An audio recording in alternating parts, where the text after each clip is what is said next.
Some men are lucky, and some men are brave.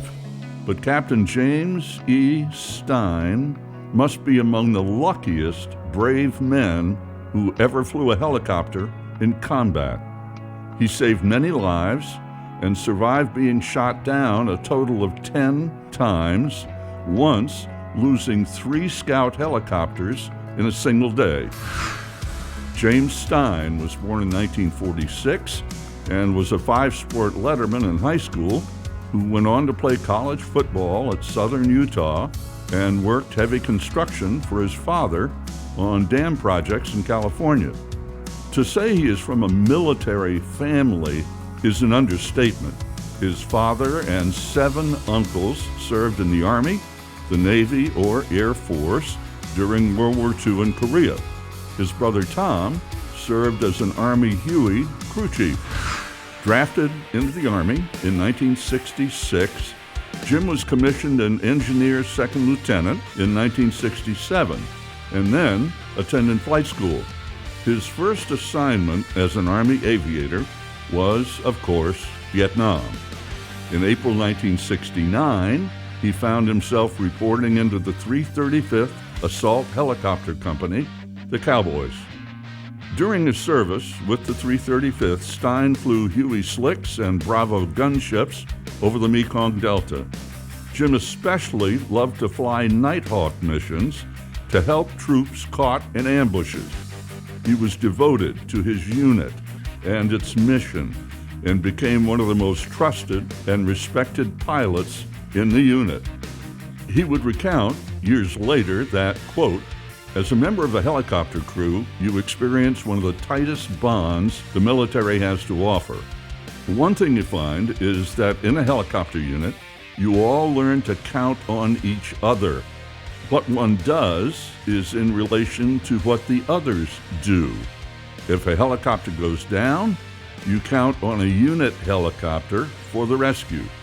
After the mission, you all try to help each other," end quote.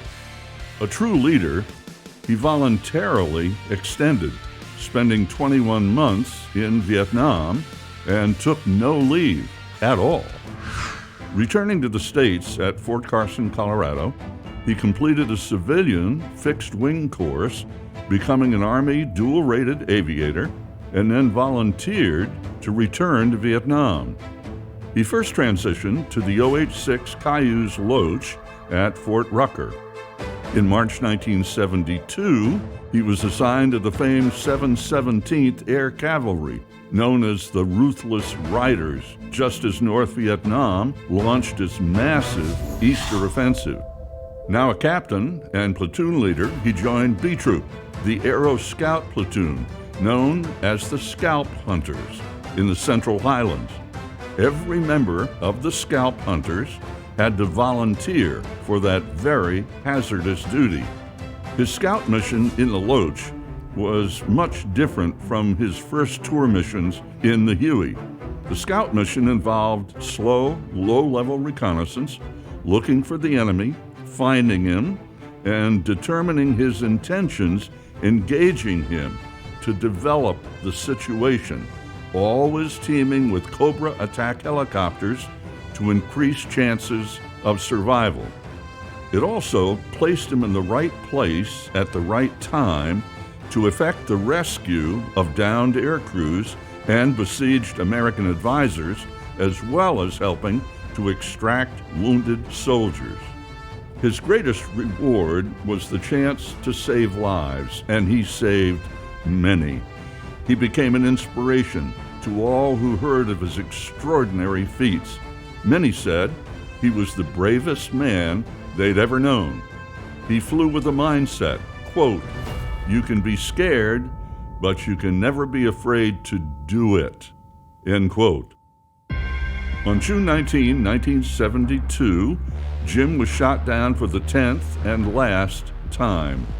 During an air cavalry operation northeast of Kontum, he volunteered to scout an enemy bunker after being informed that other aircraft the day before had curtailed the mission due to intense small arms, automatic weapons, and large caliber anti-aircraft fire. While skillfully maneuvering his helicopter into position to observe the area, he and his observer came under heavy fire, wounding both of them. Jim took a round in his right knee. In the words of this distinguished Flying Cross citation, quote, "While making the Mayday call, Captain Stein directed his aircraft toward the nearest safe landing zone 2 kilometers away. The severity of his wound prevented him from operating the pedals of his aircraft. Undaunted by the odds stacked against him and operating under great physical duress due to the extreme pain and loss of blood, Captain Stein directed his crippled aircraft to the minute landing zone, instructing his observer on the use of the pedals. Immediately after touchdown, he passed out as a result of his wounds, saving the lives of himself and his observer." End quote. Returning to the States and staying in the service, he graduated from the Adjutant General Career Course and took medical retirement.